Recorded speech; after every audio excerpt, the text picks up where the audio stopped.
Que tal empreender em outro país? Se você tem aí uma veia empreendedora e gostaria de empreender em Portugal, pode ser que o visto para empreendedores e profissionais independentes, também conhecido como D2, seja para você. Sou Edilene Gualberto, advogada, assessora migratória aqui em Portugal. Fica neste vídeo porque eu vou explicar para quem é este visto D2. E antes de continuar, eu vou pedir para você deixar o seu like, se você não for inscrito, para você se inscrever aqui no canal, porque nós temos vídeos novos toda semana. E nós temos uma playlist aqui bem completa, falando tudo sobre vistos. Com certeza, este e todos os outros resolvem as suas dúvidas. Você sabia que Portugal tem um grande interesse em fomentar o empreendedorismo? Atrair novos negócios, gerar emprego, fazer a economia girar, mas principalmente trazer coisas inovadoras e tecnológicas para o país. Então, antes de te explicar sobre o visto D2, eu preciso te dizer que é uma categoria de visto e dentro dele nós temos 4 tipos, 4 formas de aplicar para o visto D2. Então as pessoas costumam falar, eu vou aplicar para o visto D2 para empreender, mas não necessariamente dentro do visto D2 você será um empreendedor, porque ele tem essas 4 formas de aplicação que é o que eu vou te explicar agora e você vai analisar se para você uma delas enquadra ou faz sentido. Apesar de todos eles serem considerados como visto para empreendedor, os requisitos são completamente diferentes. São eles: o empreendedor, literalmente, o profissional independente, Tech Visa e Startup Visa. Então são as 4 modalidades que contempla esse visto D2, chamado genericamente de visto para empreendedor. Vamos lá? Vamos começar pelo empreendedor? Para quem quer empreender em Portugal, para quem quer literalmente usar o visto de empreendedor, tem que abrir uma empresa aqui em Portugal. Tem que ter uma empresa aberta, uma empresa constituída, e esse negócio ele tem que ser considerado relevante para o país. Então, de alguma forma, você tem que explicar para o consulado por que você pretende montar este negócio aqui e qual é a relevância dele para o país. E aí, neste caso, para este visto específico, você terá que abrir a empresa, consequentemente, ter um endereço para ela, abrir a conta bancária da empresa, aqui é chamada pessoa coletiva, o que nós chamamos de pessoa jurídica no Brasil. Vai contratar um contabilista, que é o equivalente ao nosso contador, vai pagar impostos, você precisa recolher a segurança social todo mês de todos os sócios, se for só um sócio, se eu tiver 2 sócios, 3 sócios, eu tenho que recolher de cada um deles, elaborar um plano de negócios que demonstre a relevância deste negócio para Portugal, e aí é uma etapa bem minuciosa e esse plano tem que ficar muito bem feito e muito completo. E tem uma exigência muito importante. Para esse visto especificamente, você tem que ter depositado nessa conta da pessoa coletiva o capital social da empresa, que é variável, claro, vai depender do seu tipo de negócio. Olha, eu vou montar uma empresa de serviços online, o que eu preciso? De uma mesa, de um computador e de mim.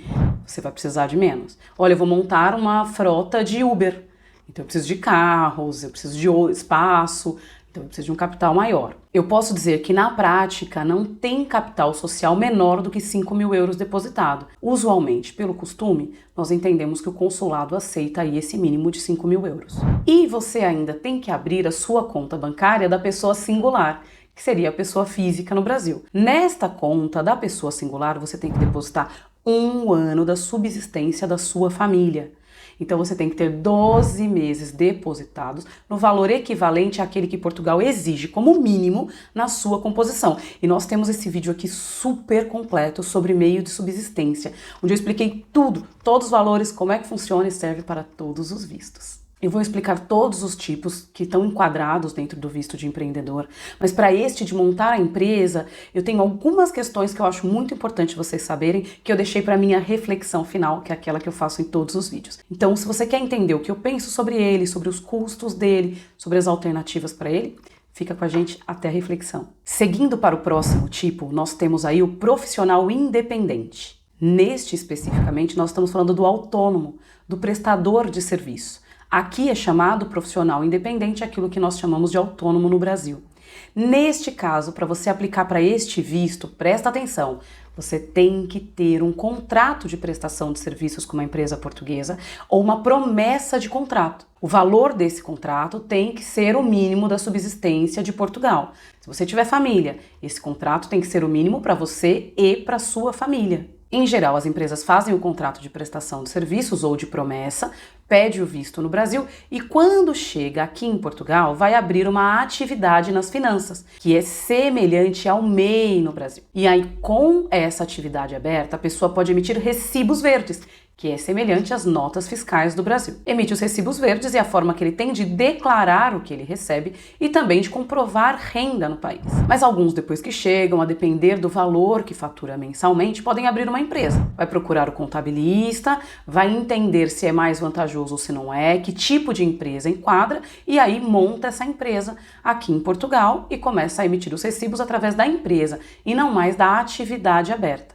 Se você não tem ideia do que seja recibo verde nem abertura de atividade, nós temos um post super completo lá no meu site, que eu sugiro que quando você terminar de assistir esse vídeo, você vá lá, leia tudo a esse respeito e entenda do que se trata. O link deste post está na descrição do vídeo, combinado?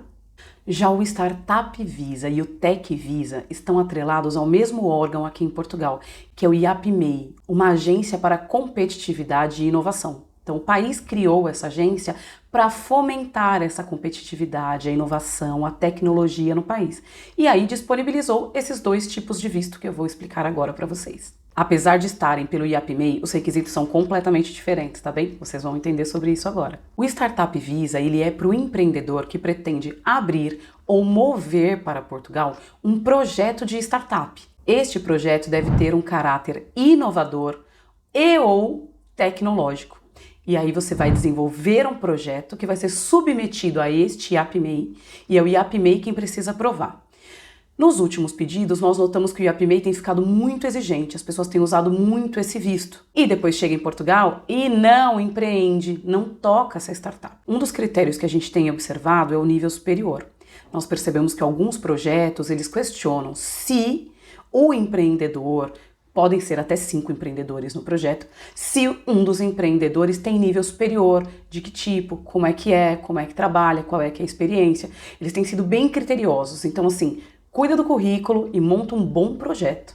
Para a Startup Visa tem que ter um mínimo depositado, que hoje o valor equivalente é R$ 5.146,08. Então, esse valor você tem que ter depositado e não necessariamente numa conta em banco português, ok? Você vai ter que apresentar isso por meio de um extrato oficial, carimbado no banco, é o ideal. E você também tem que ter o contrato com uma incubadora. Essa incubadora tem que dizer, olha, eu acho que seu projeto é bacana e eu quero incubá-lo. Mas não se iluda, você tem que pagar a incubadora mensalmente. Tem incubadoras de valores bem altos e incubadoras de valores mais acessíveis. Depende muito do que a incubadora oferece e daquilo que você procura ou da região em que ela está. Tendo o projeto aprovado, tendo o contrato assinado com a incubadora, aí você vai pedir o visto no Brasil. Lembre-se que tanto o projeto quanto todo o formulário que você preenche para submeter envolve muita burocracia. E às vezes você nem conhece muito esses termos usuais para startup, para inovação, para tecnologia. Vale a pena buscar um profissional especialista neste tipo de visto para te ajudar. Já o Tech Visa, ele é um projeto para garantir mão de obra qualificada no país, mão de obra técnica, especializada. Neste caso, são as empresas que se cadastram no projeto e elas podem obter alguns benefícios e algumas facilidades para contratar mão de obra estrangeira através deste programa. Geralmente nós encontramos muita empresa de tecnologia, de informática, as empresas de TI cadastradas no Tech Visa para poderem contratar profissionais dessa área. Contrata bastante, vale a pena você ver a lista dessas empresas do Tech Visa, se você principalmente tem uma área tecnológica, e aí você tenta se candidatar às vagas destas empresas. Pode ser que seja um pouco mais fácil de te candidatar e seja um pouco mais acessível para a empresa contratar. Pronto, são essas as 4 formas: empreendedor, profissional independente, Startup Visa, Tech Visa, todos considerados como empreendedores, mas com requisitos e critérios muito diferentes e muito específicos entre eles. Eu deixei aqui uma visão super geral sobre eles. Se você quiser um vídeo específico sobre cada um, deixa nos comentários que a gente vai programar, mas nesse você já conseguiu ter uma ideia do que é o visto de empreendedor, o que é o chamado D2 e se ele pode ou não enquadrar para você. Agora vamos para a nossa reflexão final e muito pessoal que eu falei que eu ia fazer agora com vocês sobre o empreendedor. Para analisar se aquele empreendedor puro, aquele que vai abrir uma empresa aqui, é para você, A minha sugestão muito pessoal é que você analise se você realmente tem uma veia empreendedora, se você gosta de empreender, se você há muitos anos já é empreendedor, ou se você tem um negócio muito bacana onde você mora que já caminha super bem e você quer trazer unidades para Portugal. Porque se você optar por esse visto só para chegar no país, pode ser que ele não seja o ideal para você, ou que ele custe muito caro. Eu já conheci muita gente que veio com visto de empreendedor, mas chegou aqui e começou a procurar emprego. Não tinha a intenção efetivamente de montar uma empresa ou percebeu que ia demorar muito para ganhar dinheiro, não tinha reserva suficiente e foi procurar emprego. Mas o que aconteceu? Ele ficou meses com uma empresa aberta, pagando contador, pagando um coworking, por exemplo, para ter o endereço da empresa, pagando a segurança social. É muito tempo de uma empresa aberta, gerando custos mensais em euro, fora o que você já gastou para abrir a empresa com advogado, fora o que você já gastou com assessoria, fora o que você já teve que ter de trabalho para abrir a conta da pessoa singular, da pessoa coletiva, e não usou essa empresa e vai ter que mantê-la aberta até o visto sair e depois até a sua autorização de residência como empreendedor sair. Então é muito importante que você analise se de fato é para você e se você tem condições financeiras de bancar esse projeto até o final. Porque depois, se você não usar essa empresa, você ainda vai encerrar e olha os custos que você vai ter com o encerramento da empresa também. Será que é para você? Será que vale a pena? Será que você não enquadra como profissional independente? Ou será que você não enquadra dentro do Startup Visa? Será que você é de tecnologia e não pode ir atrás de uma empresa que esteja cadastrada no Tech Visa? Ou será que não tem algum outro visto para você? Porque hoje, para quem vai procurar trabalho, a gente tem até o visto de procura de trabalho. Se você já trabalha remoto, você tem o visto de nômade digital. Então, assim, tem vários vistos que você pode pesquisar e ver se é o ideal ou não para você. E se você tem dúvidas sobre isso, conte comigo, conte com a minha equipe, conte com os meus vistos, agende uma consulta e eu vou ter muito prazer em te atender. Espero ter esclarecido as suas dúvidas, qualquer coisa, deixa nos comentários que a gente vai tentar entender a sua necessidade. Eu sou Edilene Gualberto, advogada, assessora migratória aqui em Portugal. Te vejo no próximo vídeo na semana que vem. Um grande abraço.